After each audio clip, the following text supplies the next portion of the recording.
داؤد علیہ السلام کے بیٹے ہیں، یہ اللہ کے نبی تھے. ان کی خاصیت کیا تھی؟ یہ جانوروں کی بھاشا سمجھتے تھے، باتیں سمجھتے تھے، اور ان کی جو ملکیت تھی، ان کی جو فوج تھی، اس میں سب قسم کے جانور، چرند پرند جس کو بولتے ہیں نا، مطلب جس کو بولتے ہیں پشو پکشی، سب ان کے اس میں تھے. ہواؤں کو یہ حکم دیتے تو ہوا ان کی بات مان لیتی، جنوں کو یہ حکم دیتے تو جن ان کے حکم سے کام کرتے. یہ وہ نبی تھے. تو بارش نہیں ہوئی تو سلیمان علیہ السلام چلے بارش مانگنے اللہ تعالیٰ سے. ایک نبی اللہ کا ہے، بارش نہیں ہو رہی ہے اور اللہ سے مانگنے وہ نکلا ہے. آپ سمجھ رہے کچھ اس میں کچھ بات سمجھ میں آ رہی کہ مانگنا اللہ سے ہے. لیکن خیر یہ اصل پوائنٹ نہیں تھا میرا، میں آگے آ رہا ہوں کہ اللہ سے مانگنے کا جیسا حق ہے، مانگو وہ دینے والا ہے.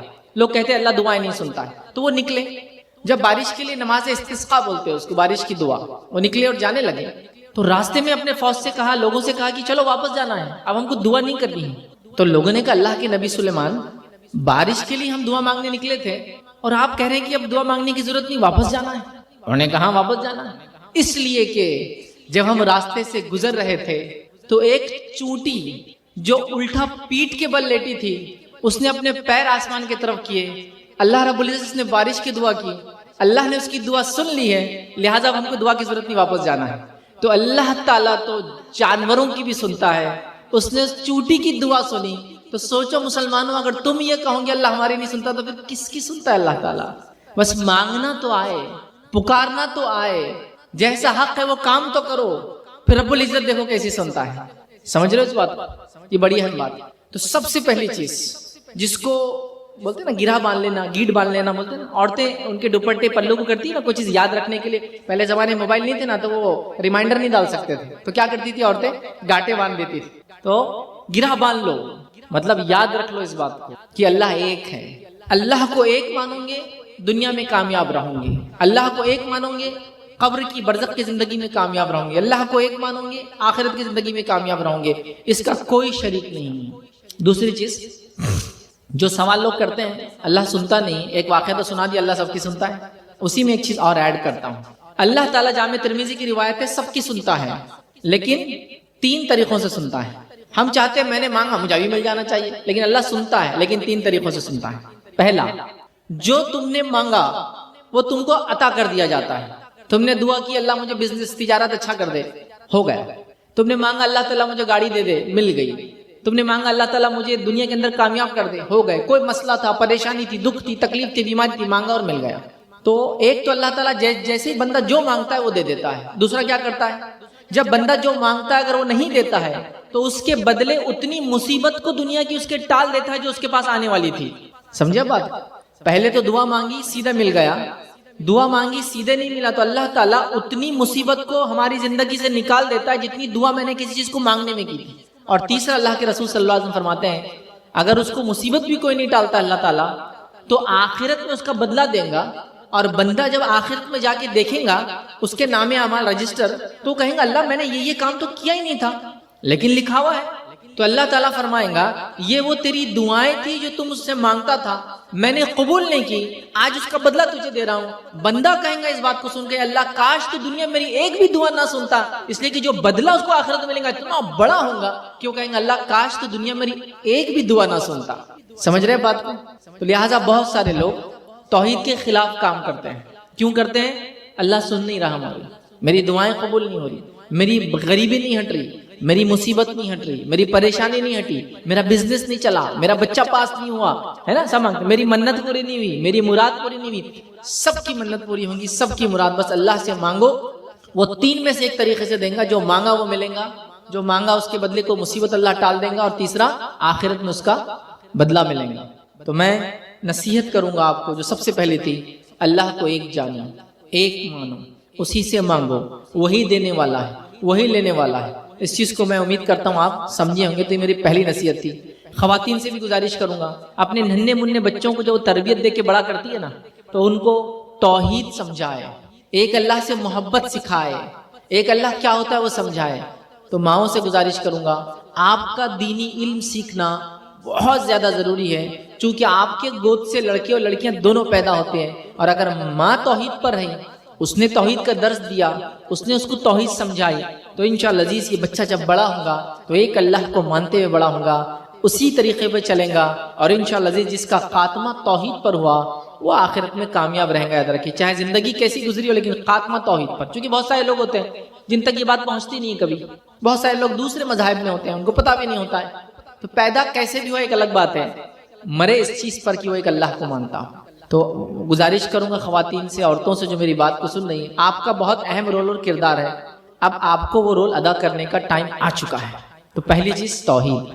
آئیے توحید کے بعد میں دوسری چیز کی جو نصیحت آپ کو کروں گا آج وہ ہوں گی, مسلمانوں نماز قائم کرو.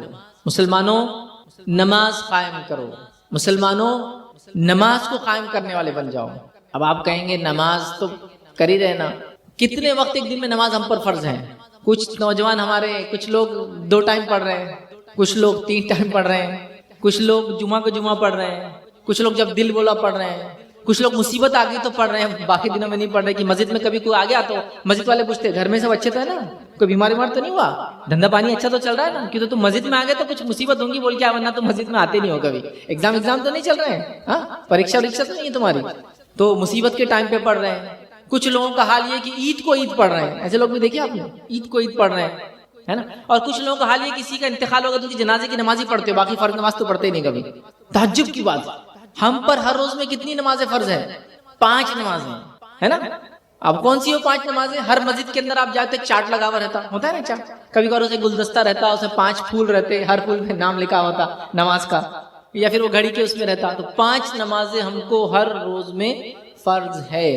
یہ فرض نمازوں کے علاوہ بھی بہت ساری نمازیں جو اللہ کے رسول صلی اللہ علیہ وسلم پڑھتے تھے, جس کو سنت کہتے ہیں. کبھی فرض سے پہلے پڑھتے, کبھی فرض کے بعد پڑھتے, کبھی نہیں پڑھتے.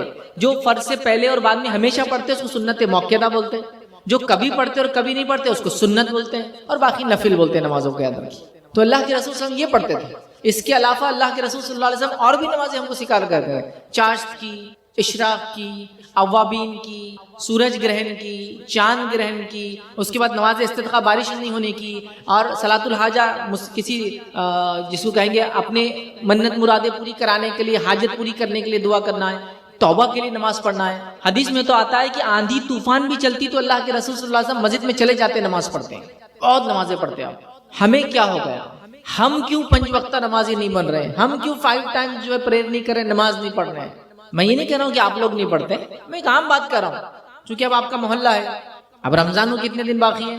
ایک 6 دن باقی ہے. اب آپ کے محلے میں جتنے مسجد ہیں مجھے معلوم کوئی پڑھنے والے نہیں رمضان میں, تو پتہ چلا اتنے لوگ تو ہے کہ نماز ہر بار مسجد فل ہونا چاہیے, لیکن رمضان کے بعد اور رمضان سے پہلے کیا ہوتا ہے آپ سب کو معلوم ہے, مسجد میں کوئی آتا ہی نہیں.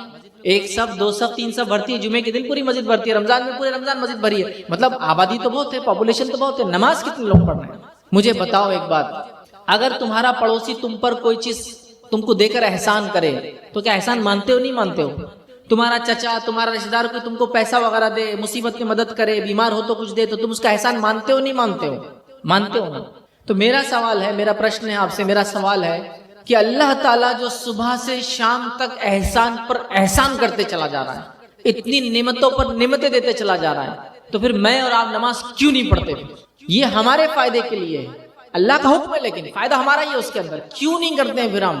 جب پڑوسی کے احسان کی وجہ سے اس کی عزت کرتے, اس کا احترام کرتے, اس کے بارے میں بولتے ہیں لوگوں کو, تو پھر اللہ تعالیٰ نے اتنے احسانات کی کیوں نماز میں نہیں کھڑے ہوتے اس کے سامنے؟ تو نماز قائم کرو. ہر روز میں 5 وقت نماز پڑھنا ہے. اگر نماز نہیں پڑھتے ہو یا نہیں پڑھ رہے ہو 5 وقت, تو یاد رکھو دوسرے کوئی اعمال قبول نہیں ہونے والے, پھر کوئی اعمال قبول نہیں ہونے والے. حدیث کے الفاظ ہے, جو فجر کی نماز پڑھتا ہے وہ اللہ کی امان میں آ جاتا ہے. امان سمجھتے آپ؟ اس کے پروٹیکشن میں آ جاتا ہے, اس کی حفاظت میں آ جاتا ہے, اس کے انڈر میں آ جاتا ہے, اس کی سیکیورٹی میں آ جاتا ہے. فجر کی جو پڑھتا ہے. اب فجر جو نہیں پڑھتا ہے تو وہ امان سے نکل گیا اللہ تعالیٰ کی, اب وہ شیطان کی طرف چلے جائے یا کہاں جاتا ہے وہ جائے.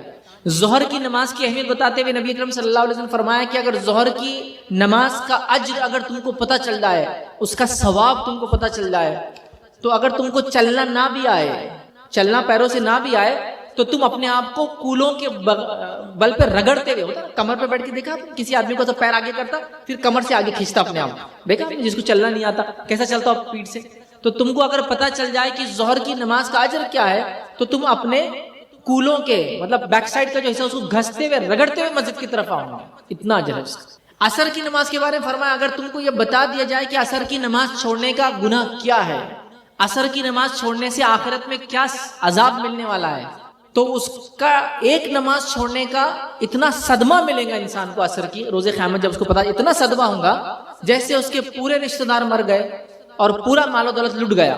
اگر آپ کو کوئی خبر دے کہ پورے رشتہ دار تمہاری دنیا میں جتنے سب مر گئے آج اور پورا پیسہ لٹ گیا تمہارا، تو کتنا افسوس ہوگا نا. تو اتنا افسوس ہوگا کہ ایک انسان کو جو صرف عصر کی نماز چھوڑتا تھا ایک وقت کی. سمجھ رہے ہیں بات؟ عشاء کے بارے میں اور فجر کے بارے میں آپ فرماتے جو اس کو نہیں پڑھتا وہ منافق ہے. منافق معلوم کون ہے؟ یہ منافق وہ لوگ ہیں جو سب سے گھٹیا لوگ ہیں انسانیت میں اور جہنم میں سب سے نیچے جلنے والے ہیں. یہ کافروں سے بھی نیچے ہوں گے.